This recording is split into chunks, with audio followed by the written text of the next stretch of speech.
Oui, ta parole est la vie, Seigneur. Et c'est elle que nous désirons. C'est elle que nous désirons, Seigneur. Nous désirons ta parole. Nous désirons ta parole. Parle-nous. Instruis-nous, Seigneur. Fais-nous du bien par ta parole. In the name of Jesus. In the name of Jesus. Nous disons comme un seul homme, Amen. Est-ce qu'on peut acclamer Jésus? Nous acclamons le roi. Alléluia. Nous acclamons le roi.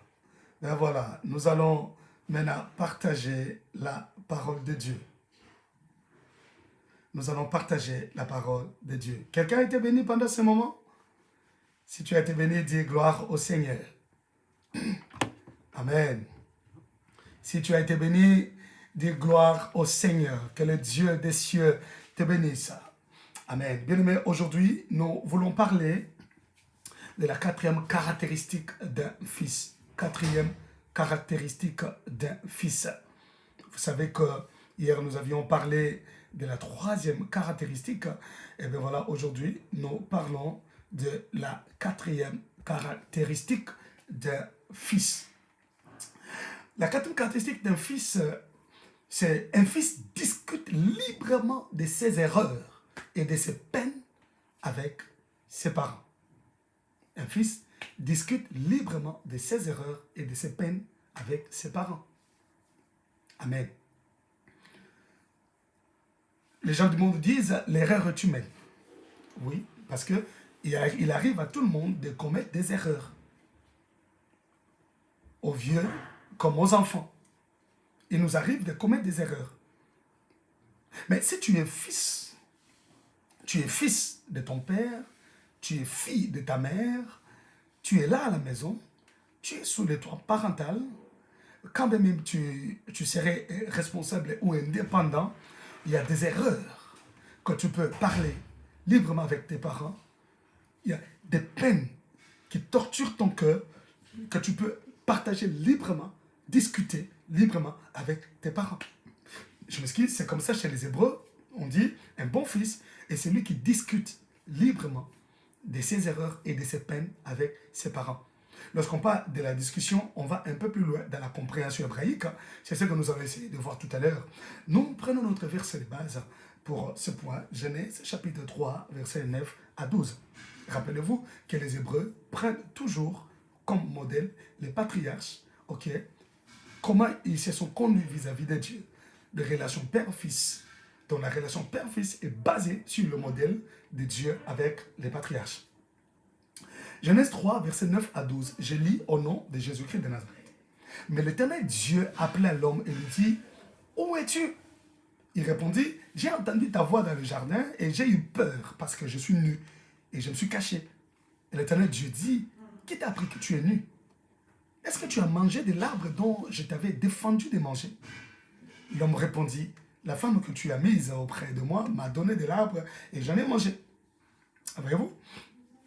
Cette histoire, ça nous fait toujours rire parce que on voit Adam en défenseur, il se défend et il jette la balle du côté de sa femme, n'est-ce pas?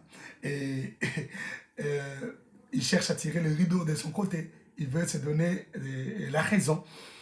Alors, ce qui nous intéresse, ce n'est pas ça, mais ce qui nous intéresse, c'est cet entretien, cette discussion d'un père avec son fils. Pour les Hébreux, c'est très important. Ils considèrent cet entretien comme un fondement de comportement de chaque fils. Quatrième caractéristique, un fils doit discuter librement de ses erreurs et de ses peines avec ses parents. Donc, tu as tout intérêt, alors, de parler librement de tes peines. Qu'est-ce qui te fait mal au cœur? Il y a des enfants qui, lorsque vous regardez dans la maison, pendant que les amis parlent, les autres rient, tout ça, mais il est là un peu renfermé en lui-même. Mais si vous essayez d'entrer en profondeur, de parler avec lui, vous allez vous rendre compte qu'il a des peines dans son cœur qu'il ne sait pas exprimer. Alors qu'un bon fils exprime. Parce que lorsqu'on n'exprime pas ses peines, bien aimé dans le Seigneur, on les intériorise, hein. Ça change de comportement, ça change de caractère, ça fera de toi une autre personne. Ça fera de toi une autre personne. Parce que tu ne veux pas les partager avec les gens, parce que tu ne veux pas les extérioriser. Un fils discute librement avec ses parents de ses peines. Qu'est-ce qui te fait mal? Quelles sont les erreurs que tu as commises? Au lieu de les garder en toi, tu es appelé à discuter avec les parents. Eh bien, lorsqu'on parle de discuter, en grec, c'est sozateo. Sozateo veut dire examiner ou chercher ensemble. Voyez-vous? Examiner ou chercher ensemble. Cela veut simplement dire que lorsqu'un fils parle avec ses parents de ses peines, de ses erreurs, on essaie d'examiner cela ensemble et on essaie de chercher des solutions ensemble. Voyez-vous? Alors, si tu te mets à cacher tes erreurs ou à cacher tes peines, tu vas continuer à souffrir dans ton cœur et ça va te changer complètement. Je dis bien, complètement, ça va te changer. Amen. C'est comme ça. C'est comme ça. Je viens t'exhorter en ce midi. Je viens t'exhorter en ce midi de t'engager, fils et fille, à discuter, à chercher ensemble des solutions. Parce que tu as des peines dans ton cœur, parce que tu as des choses qui te font souffrir, eh bien, tu es appelé à discuter avec tes parents. Tu es appelé à parler ensemble avec eux. Tu es appelé à libérer ce qui te ronge les cœurs. Il y a des erreurs que tu as commises, mais qui sont restées gravées dans ton cœur, qui te rongent, qui te culpabilisent. Ça te fait manquer la paix, ça te fait manquer la joie, ça te fait manquer même de l'appétit. Tu as même peur d'aller à l'école, tu as peur d'aller à l'université, tu as peur d'aller quelque part. Parce qu'il y a des erreurs que tu as commises, que les gens du dehors connaissent, mais ceux du dedans ne connaissent pas. Alors imagine-toi quand ça arrivera aux oreilles des parents, quelle sera leur réaction? Quand ça arrivera à la maison, quelle sera la réaction des gens? Alors tu as intérêt d'en parler, tu as intérêt d'en discuter pour qu'on cherche des solutions ensemble. Amen. C'est très important pour toi, bien-aimés frères et sœurs. Amen. Donc, retire que lorsqu'on discute avec ses parents, on examine ensemble la situation qui t'a amené à l'erreur. On cherche ensemble à prendre des solutions, des stratégies par rapport à la peine qui te ronge. On cherchera à savoir comment cela s'est arrivé. Comment c'est arrivé que tu te retrouves là-dedans? Qu'est-ce qu'il faut pour que pareille situation ne se reproduise plus, par exemple? Ok? On cherchera à connaître, on posera tant de questions, et les parents ayant l'expérience de la vie, peut-être ayant rencontré les mêmes problèmes que toi tu rencontres, ou peut-être ayant commis les mêmes erreurs que toi tu as commises, hein, ils sauront t'aider, ils sauront t'orienter. Alléluia. Je viens te dire, hein, apprends à discuter librement de tes erreurs et de tes peines, ce qui te fait mal au cœur. Parlez-en. Amen. Un parent censé est appelé à avoir un cœur pastoral. Ça, je voulais m'adresser aussi aux parents pour que le parent sache qu'un parent censé est appelé à avoir un cœur pastoral. Qu'est-ce que cela veut dire? C'est-à-dire un cœur qui sait entendre, un cœur qui prête l'oreille aux enfants. Parce qu'il y a des enfants qui se plaignent aussi que d'autres parents ne leur prêtent pas l'oreille. Il y a des parents qui ne permettent même pas aux enfants de parler avec eux. Ils sont tellement méchants, ils sont tellement colériques. Ils donnent l'apparence de tout connaître. Et bien, l'enfant n'a rien à dire. Et ça aussi, c'est un défaut. Là aussi, c'est un problème, bien aimés frères et sœurs. Voyez-vous? Alors, un parent est appelé à avoir un cœur pastoral.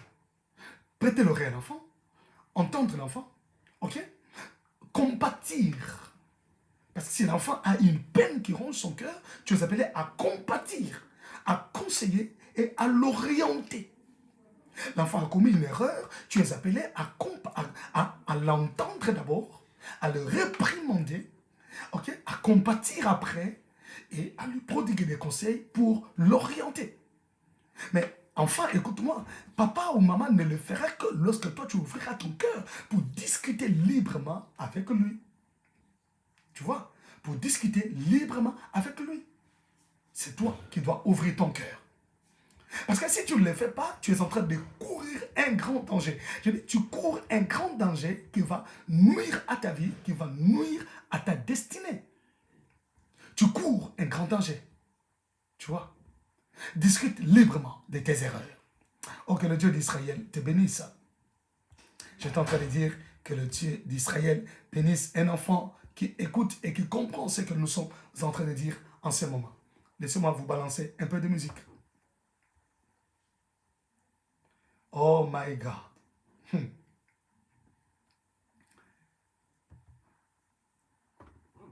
Voilà.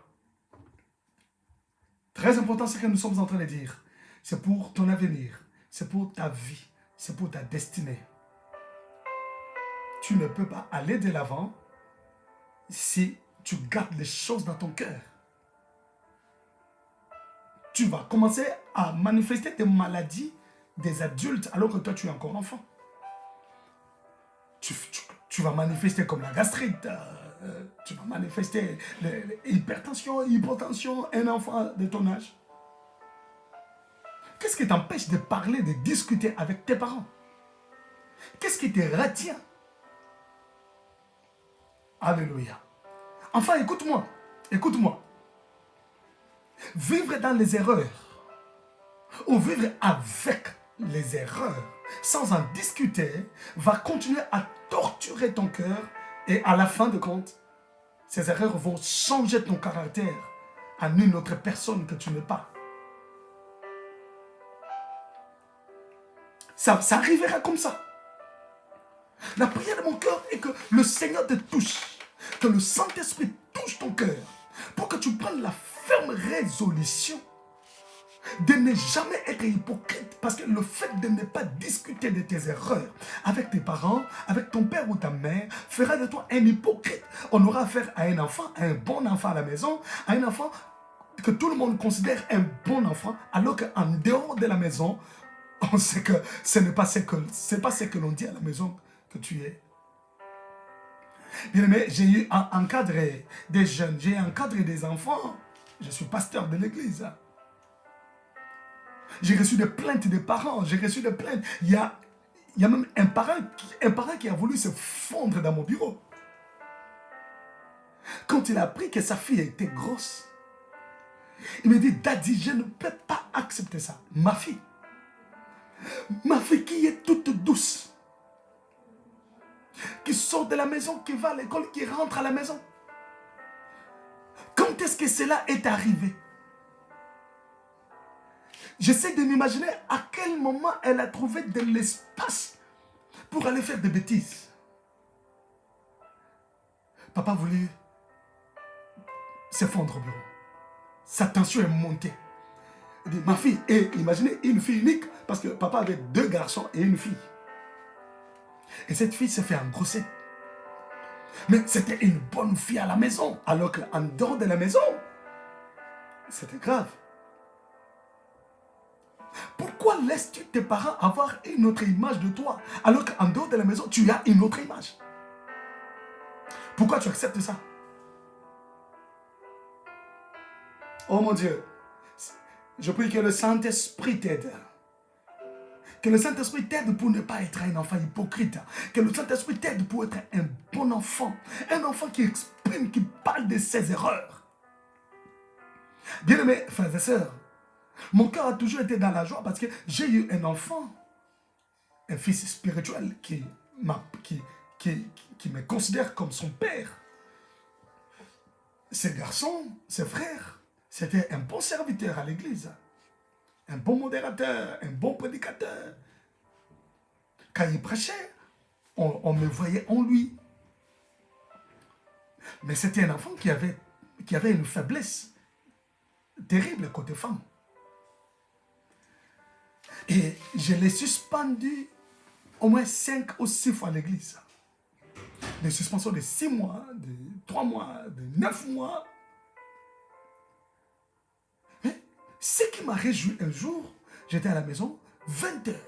J'entends quelqu'un toquer à la porte. Il entre. Ah, tu es venu? Mon fils, ça va? Oh, Daddy, j'ai besoin de vous. Je voulais parler avec vous. Qu'est-ce qu'il y a? Il m'amène dehors. Il se jette à mes genoux. Il commence à pleurer. Il dit, Daddy, si tu vas me suspendre, suspends-moi. Mais je vais avoir la paix dans mon cœur. Je manque de paix. Qu'est-ce qu'il y a? Papa, je viens encore de tomber en adultère. Suspends-moi si tu vas le faire. Mais prie seulement pour moi pour que j'aie la paix dans mon cœur. Je voulais vous en parler. Ah! J'ai senti mon cœur compatir. Comment de lui-même il peut venir me parler de ses erreurs. Il vient m'ouvrir son cœur pour me parler de sa faiblesse, de ce qu'il vient de faire. Est-ce qu'on a encore des fils comme ça aujourd'hui qui discutent librement de leurs erreurs avec leur père? Non, aujourd'hui on a affaire à des hypocrites. Alors, à des hypocrites qui chantent, qui sont à la chair, qui montent à la chair, qui sont au protocole, qui sont en adoration, qui sont à la modération, qui sont à l'interprétation, qui sont à la prédication, qui sont à l'intercession. On a affaire aujourd'hui à des hypocrites qui ne peuvent pas discuter librement de leurs erreurs. Et laisse-moi te dire le sort de cet enfant. Parce qu'il était venu lui-même me le dire, je ne l'avais plus suspendu. J'ai commencé à prier pour lui. Je les soutiens dans la prière. Aujourd'hui, il est pasteur. Aujourd'hui, il est glorieux. Je suis fier de lui. Alléluia. Je voulais simplement dire à quelqu'un, à un enfant, que ne garde jamais tes peines dans ton cœur. Ne garde jamais tes erreurs pour toi-même. On va voir ensemble ce qui s'est passé dans l'ancien temps. Nous sommes dans Genèse chapitre 4, verset 7 à 9. Genèse chapitre 4, verset 7 à 9. La Bible dit, certainement, si tu agis bien, tu relèveras ton visage. Et si tu agis mal, le péché se couche à la porte et ses désirs se portent vers toi. Mais toi, domine sur lui. Domine sur lui. Cependant, Caïn adressa la parole à son frère Abel. Mais comme ils étaient dans les champs, Caïn se jeta sur son frère Abel et le tua. L'Éternel dit à Caïn, où est ton frère Abel? Il répondit, je ne sais pas. Suis-je le gardien de mon frère? Bien mes frères et sœurs, nous allons mettre en parallèle ces deux versets. Nous voyons la discussion d'Adam avec Dieu dans le jardin d'Éden et la discussion de Caïn avec Dieu dans le jardin, dans les champs. Ils étaient tous au champ. Regarde la façon dont Adam répondait à Dieu. Avec politesse. Mais quand on prend la réponse de Caïn vis-à-vis de Dieu, qui est Père, c'est une réponse teintée d'impolitesse et d'insolence. Dieu a demandé à Adam, où es-tu? Oh, je suis là, mais je me suis caché parce que je suis nu. Tu es nu? Qui t'a appris que tu es nu? Donc tu as mangé le fruit de l'arbre dont je t'avais interdit. Oh, c'est la femme que tu as mise à mes côtés qui m'a donné. Tu sens un enfant qui a peur de son père. Un enfant qui craint, ok? Qui craint son père parce qu'il a commis une bêtise. Mais il n'a pas hésité de parler de sa bêtise à son père. Vois-tu? Comment Adam a livré son cœur à son père. Ils ont discuté librement, oh my God. Adam a discuté librement avec Dieu, son père.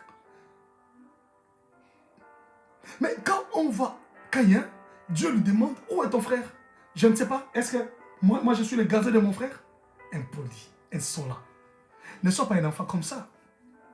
Non.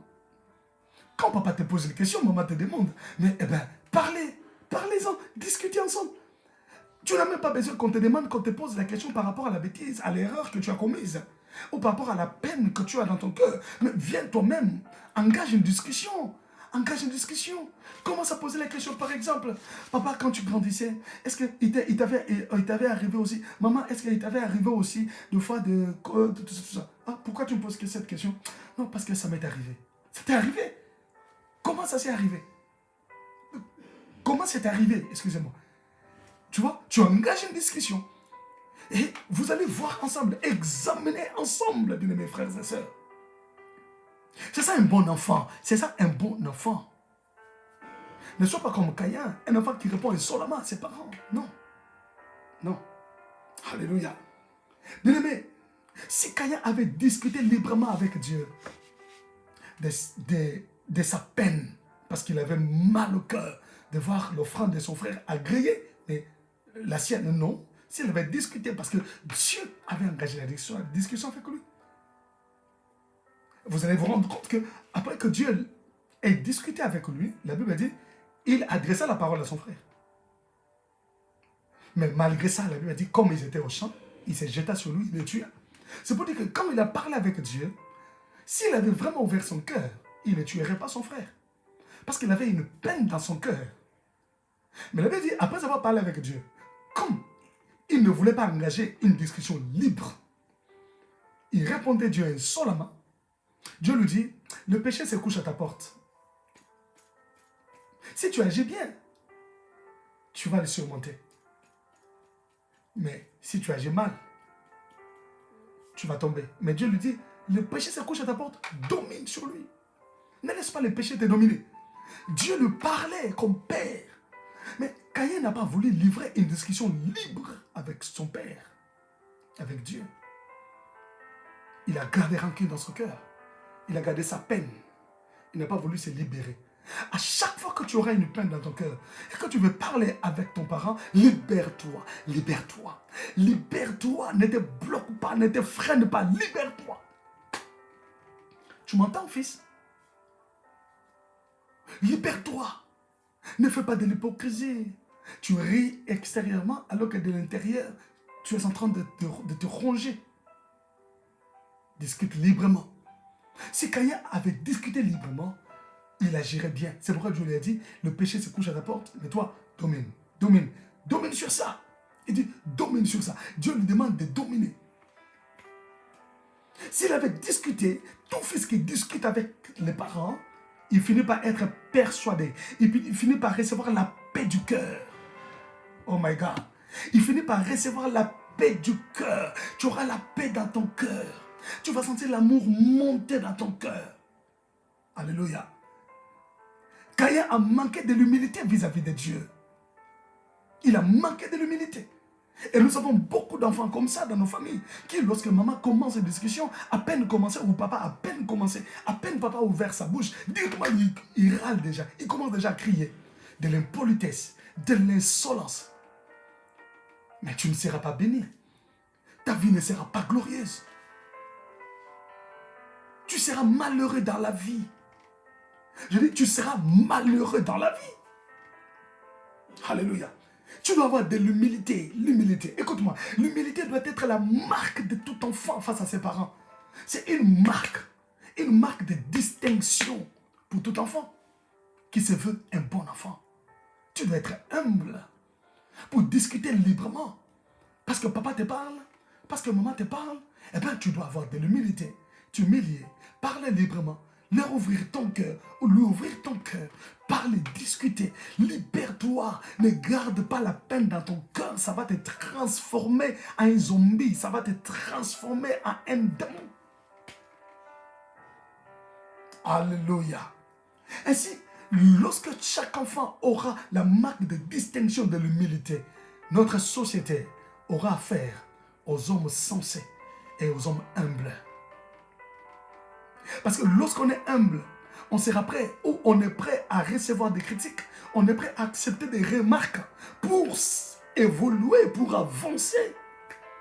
Mais lorsqu'on n'est pas humble, bien mes frères et sœurs, on n'accepte pas les remarques. Et par conséquent, on se détruit, on s'enfonce. Oh my God, que le Saint-Esprit visite les familles, que le Saint-Esprit te visite toi qui m'entends en ce moment. Si tu es fils de ton père, fille de ta mère, fille de ton père, fils de ta mère, je viens te dire, accepte de discuter librement de tes erreurs. Alléluia. Tu peux être marié, tu peux être responsable chez toi, mais il y a des erreurs que tu commets, tu as intérêt d'en parler au lieu de les garder dans ton cœur. Vous savez, lorsqu'on parle de l'humilité, l'humilité en grec, c'est tapénophrosone, qui veut simplement dire avoir une opinion humble de soi-même. Tu vois, avoir une opinion humble de soi-même. Ne te vois pas trop, ne te vois pas supérieur à tes parents parce que toi tu as étudié, parce que toi tu es à l'université, parce que toi tu travailles, parce que tu as l'argent. Fais très attention. Vous savez, j'ai publié sur Facebook, sur mon compte, j'ai publié l'enseignement que je suis en train de vous donner en texte. j'ai publié pour dire, écoute, la puissance du conseil réside dans la qualité du cœur qui conseille. Et les cœurs qui ont de la qualité pour te conseiller, c'est d'abord le cœur de tes parents. Parce qu'eux, ils t'aiment sans intérêt. Mais les hommes t'aimeront avec intérêt. Ils t'approcheront, ils chercheront à te prodiguer des conseils. D'autres, parce qu'ils veulent se confirmer dans ta vie. Mais un parent n'a pas besoin de se confirmer dans ta vie. Il te donne des conseils sans intérêt. Alors, il y a quelqu'un qui a réagi sur Facebook pour dire, mais oui, mais il réagit pour dire, je ne disconviens pas. Mais les parents conseillent à la limite de leur connaissance. Il y a aussi d'autres amis qui ont plus de connaissances. Je lui ai répondu pour dire, écoute, la connaissance dont tu me parles de la connaissance, de la connaissance intellectuelle, connaissance universitaire. Quel est cet ami qui aura de la connaissance de la vie plus que tes parents? Le sage dit dans la Bible, il dit, il n'y a rien de nouveau sous le soleil. Salomon, il dit, il n'y a rien de nouveau sous le soleil. Ce qui existe a existé et ce qui existera existe déjà aujourd'hui. C'est pour dire que les diplômes ne remplaceront jamais l'expérience de la vie que les parents ont. Les diplômes ne remplaceront jamais les réalités de la vie que tes parents ont vécues, que tu vas vivre. Les diplômes ne viendront jamais enlever ces expériences devant toi. Mais les parents qui ne sont pas allés à l'université plus que toi, tu dis, ils vont réfléchir à la limite de leurs connaissances, mais ils sont déjà passés là où toi tu es aujourd'hui. Donc, ce qui va t'arriver, ce n'est pas les diplômes qui vont enlever ça. Ce ne sont pas les diplômes qui vont les enlever. Mais ce sont les conseils des parents, parce qu'ils l'ont déjà vécu ou ils les ont déjà vécus. Tu comprends ça? Donc, c'est pour dire que l'humilité, c'est avoir une opinion humble de soi. Et surtout devant les parents, tu dois être humble. Humblement discuter avec eux. Ta pénophrosion veut dire un sens profond de sa petitesse morale. Tu dois te sentir petit devant tes parents. Devant tes parents, bien aimé, tous tes grades là, il faut les jeter par terre. Parce que tu dois être caractérisé par l'humilité. Tu dois te voir petit, humble d'esprit pour recevoir. Parce que même s'ils ne parlent pas anglais, même s'ils ne parlent pas français comme toi, mais attention, ils ont de la matière pour te forger. Ils ont de la matière pour te transformer. Pour te transformer. Alléluia. Que le Dieu d'Israël te bénisse. Amen. Qui te bénisse. Malheureusement, aujourd'hui, les gens ne comprennent pas.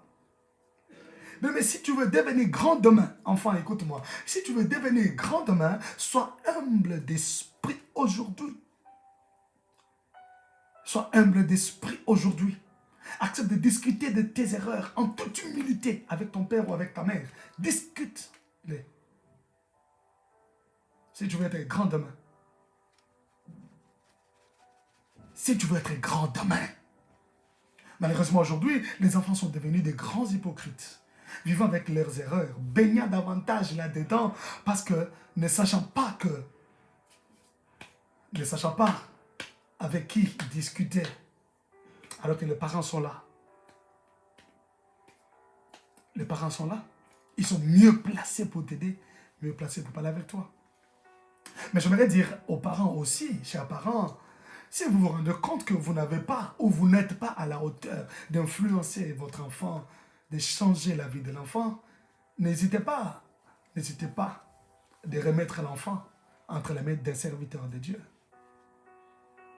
N'hésitez pas de confier l'enfant à un serviteur. Peut-être l'enfant vous dépasse, peut-être vous n'avez pas trop de stratégie, peut-être vous manquez de mots ou de moyens pour encadrer ou orienter l'enfant. Alors n'hésitez pas de le confier à un serviteur, à une servante de Dieu, mieux placé, que l'Esprit vous convaincra. N'hésitez pas de le faire. Amen. Là, je parle humblement aux parents. Parce qu'il peut y arriver que vous n'arriviez pas à maîtriser l'enfant. Il peut arriver que vous n'arriviez pas à orienter l'enfant. Parce que l'enfant vous dépasse, c'est ce que l'enfant fait. Et votre ego, votre nature ne supporte pas ce que l'enfant fait. Ça vous pousse toujours à le maudire, à parler. Et quand vous vous mettez à parler, vous finissez par vous chamailler, tout ça, tout ça. Si vous comprenez et vous sentez que vous n'arrivez pas, alors donnez la passe à un serviteur de Dieu. Il peut vous aider en cela. N'est-ce pas? Je prie le Seigneur que nos familles connaissent du repos, que nos familles soient bénies, que la vie de nos enfants soit glorieuse. Amen. N'oubliez jamais que la Bible dit l'éducation des parents, c'est une couronne sur la tête des enfants. Donc, parents, vous avez besoin, vous avez intérêt de foncer là-dedans. Et chers enfants, vous avez intérêt de recevoir les conseils et les instructions des parents. Si vous voulez être grand demain, vous voulez être glorieux demain, alors discutez librement. Parlez de vos peines, parlez de vos erreurs. Tu es mon Dieu, mon Dieu, tu es mon Dieu. Amen. Oh my God. Mais il y a une histoire qui me donne de la joie. C'est dans Luc chapitre 15, versets 17 à 19. Luc chapitre 15, 17 à 19. Oh my goodness. La Bible dit, Luc 15, 17, 19. Étant rentré en lui-même, il s'est dit, combien de mercenaires chez mon père ont du pain en abondance et moi, ici, je meurs de faim. J'aime le verset 18. Je me lèverai, oh my God, je me lèverai, j'irai vers mon père et je lui dirai, mon père, je péché contre le ciel et contre toi. Je ne suis plus digne d'être appelé ton fils. Traite-moi comme l'un de tes mercenaires.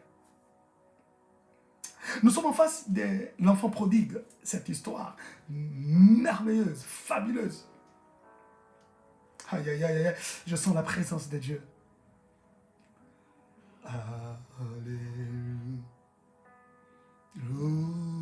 Alléluia. Ribasaya God glona be shikarabo. Alléluia. Rabasaya God sprona be shik. Bien aimé, la Bible dit que cet enfant croyait avoir grandi et est devenu mature. Eh bien, il a demandé la part de son héritage à son père pour dire, papa, je veux ma part parce que je veux devenir indépendant, je veux sortir du toit parental, je vais aller loin, changer de ville, faire ma vie, devenir stable dans la vie. Alors, il estimait qu'il avait grandi et qu'il était mature. Il a parlé, il a discuté avec son père, il a parlé. Tu vois? Il a parlé de ses attentes. C'est un autre point qu'on parlera.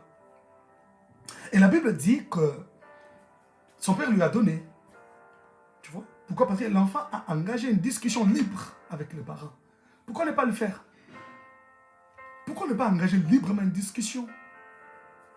Comme je vous avais dit hier, moi j'avais discuté avec ma mère avant que je m'engage pour le mariage. J'ai discuté avec elle, librement. C'est ça un bon enfant. Un bon enfant discute librement de ses erreurs, discute librement de ses peines avec ses parents. Il discute. Amen, amen. Il discute. C'est ce que tu es censé faire. Il y a des choses qui se passent à l'école, il y a des choses qui se passent à l'université, il y a des choses qui se passent là, dans ton cercle d'amis. Alors, ne meurs pas avec ça.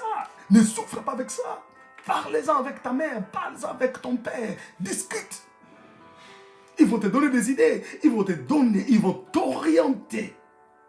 La Bible dit, ces garçons, alors qu'ils souffraient, ils souffraient après avoir commis cette erreur. Il a commis l'erreur de croire qu'il avait grandi. Il a commis l'erreur de croire qu'il avait atteint déjà la maturité. Hein? Il peut voler de ses propres ailes. Ne commets pas cette erreur. Ne sors pas précipitamment. Ne crois pas que tu as déjà grandi parce que tu as des barbes. Ok.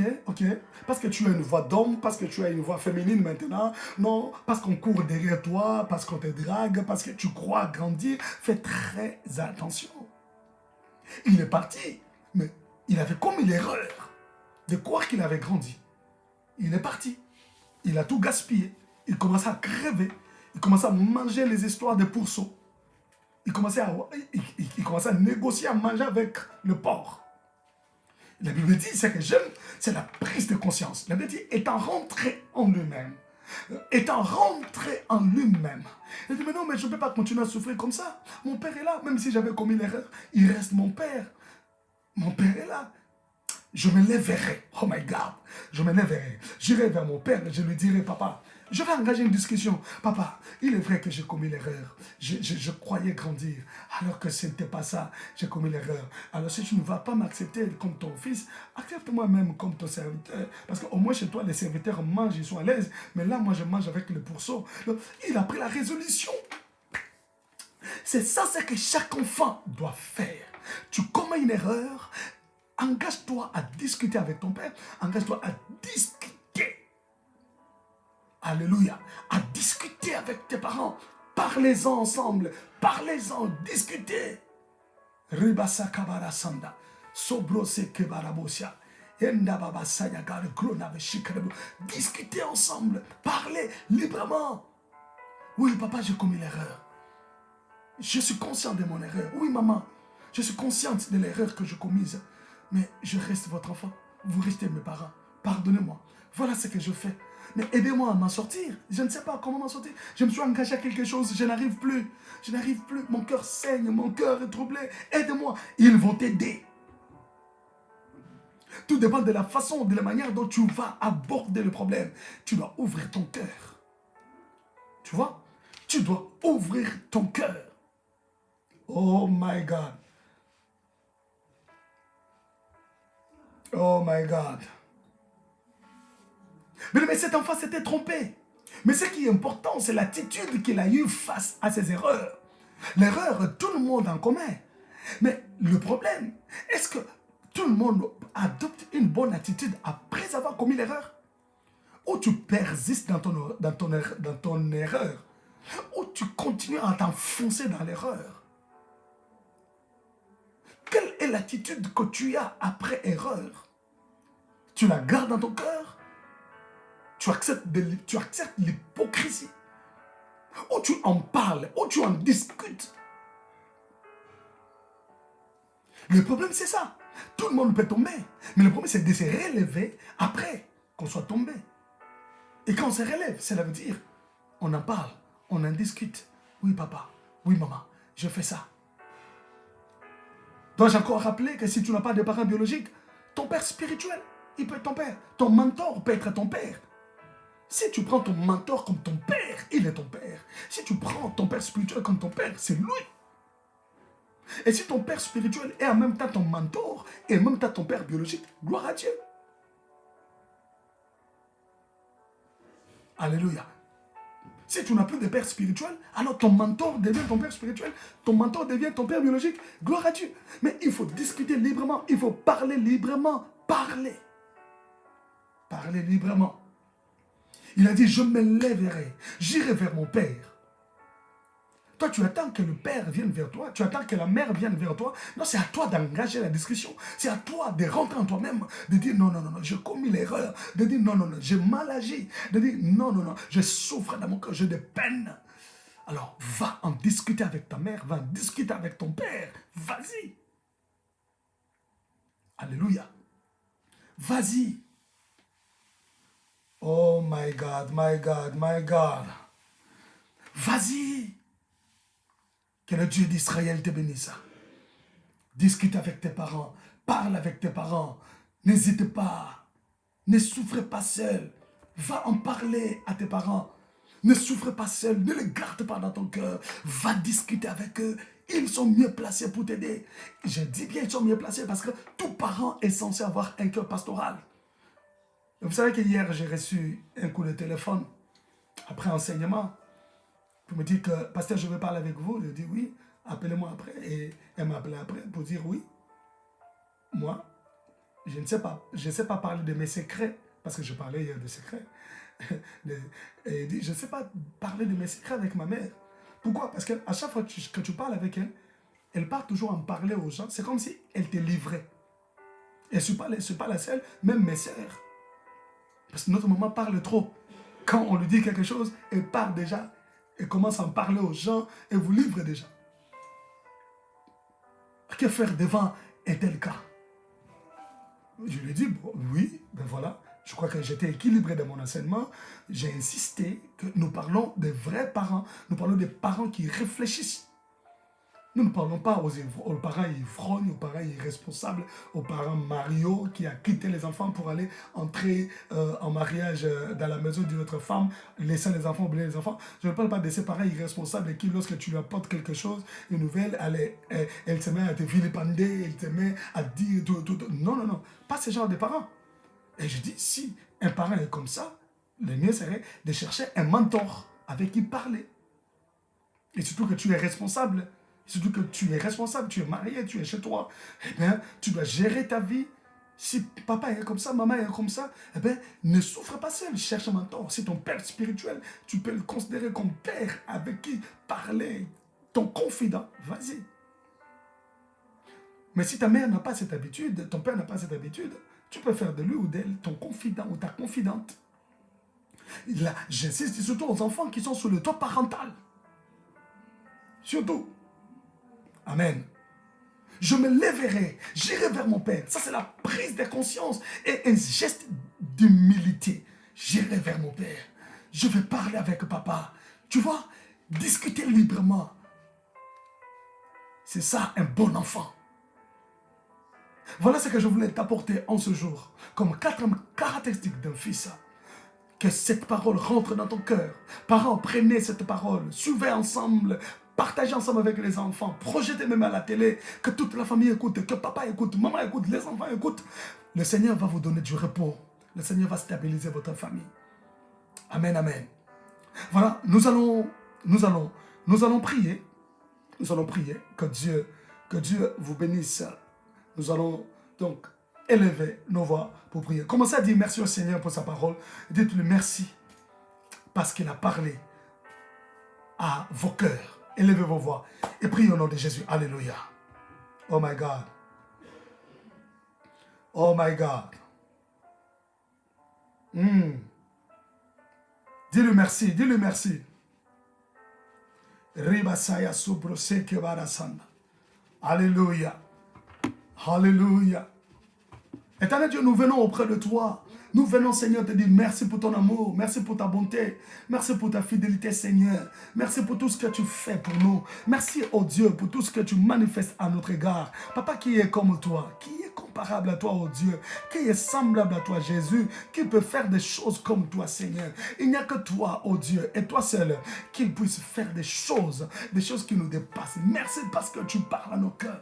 Merci parce que tu nous communiques ta pensée. Merci, Seigneur, parce que tu nous instruis, que l'honneur te revienne à toi seul, le Dieu des cieux, le Dieu de grâce, le Dieu de toute puissance. Alléluia. Merci, Seigneur, car ta parole est la vie. Ta parole vient nous façonner. Ta parole vient nous transformer, Seigneur. Béni sois-tu, oh Dieu. Alléluia. Bien-aimés, nous allons prier. Nous allons prier pour dire à Dieu, Seigneur, viens briser l'orgueil dans nos cœurs, dans le cœur de nos enfants. Dis au Seigneur, Seigneur, viens imprimer dans nos cœurs la marque de distinction de l'humilité. Mets l'humilité dans nos cœurs, l'humilité dans les cœurs de mes enfants, l'humilité dans mon cœur, l'humilité dans les cœurs de mes frères, de mes sœurs. Nous voulons être humbles vis-à-vis de nos parents, vis-à-vis de notre père, de notre mère. Tu vas prier pour dire, Seigneur, nous voulons la joie, l'ambiance, l'harmonie. Qu'il n'y ait pas de murs, qu'il n'y ait pas de barrières entre parents et enfants. Seigneur, mets l'humilité et aide-nous à parler de nos erreurs, de nos peines, que le cœur s'ouvre. Commence à prier au nom de Jésus. Alléluia.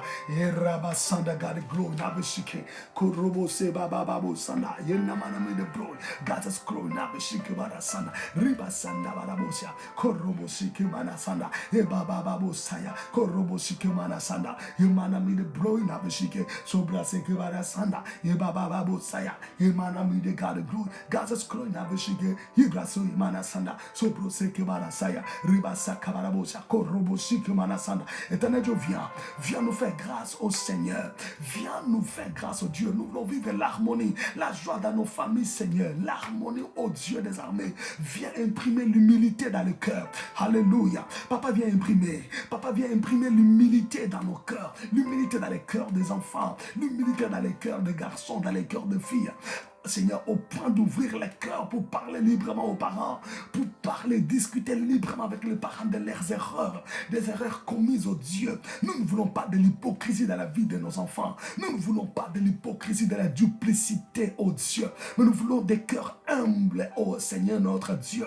Nous venons à toi, Papa. Nous crions à toi, oh Dieu, pour que tu viennes briser cette barrière, oh Dieu. Que tu viennes briser, Seigneur, ce mur de séparation entre parents et enfants. Nous voulons avoir, oh Dieu, des enfants qui parlent librement, qui discutent librement, éternel Dieu, qui ouvrent leur cœur, Seigneur, afin de parler avec les parents. Yendamana saya koroboshi kebabo sanda. Yendamana mi de bro gade gro na beshik korobo saya yekababa sanda. Yendamana mi de bro na beshik kebara saya. Riba saya sobro seke mana gade gro na beshik bro. Merci papa. Parce que tu le fais pour la gloire de ton nom, oh Dieu. Tu manifestes ta gloire, Seigneur. Nous voulons, oh Dieu de gloire, que les peines quittent les cœurs de nos enfants. Oui, il y a des cœurs remplis de peine, oh Dieu. Il n'y a que toi et toi seul, Papa, qui peut enlever ces peines. Alors ouvre les cœurs, touche les cœurs, éternel Dieu. Touche les cœurs, l'agneau de Dieu. Rabarasaya, Korobosike, Bababo Sanda, Yendamana mi de pro, Nabeshike Barasaya, Rebasaka Babo Sanda, Yendamana mi de pro, Gade Glonabeshike, Yebababo Saya, Sobrasike Barasanda. Merci Seigneur, parce que tu le fais pour la gloire de ton nom. Bien-aimé, dans le Seigneur, que le Dieu d'Israël te bénisse. Je vous laisse continuer la prière à la maison. Continuez à prier. Si vous priez avec les enfants, réunissez-les. S'ils sont loin, appelez-les même au téléphone. Commencez à prier. Faites une visioconférence, n'est-ce pas? Ou une conférence téléphonique. Priez ensemble. Priez. Et le Dieu d'Israël vous bénira. Que le Seigneur bénisse vos familles. Que le Seigneur stabilise vos familles. Que le Seigneur vous fasse énormément du bien. Voilà, c'était votre pasteur de midi, le révérend Paul Dima. Que Dieu vous bénisse. Soyez bénis au nom de Jésus-Christ de Nazareth. Leifrachot. Quant à moi, nous nous retrouvons demain à midi, juste GMT, heure de Bruxelles.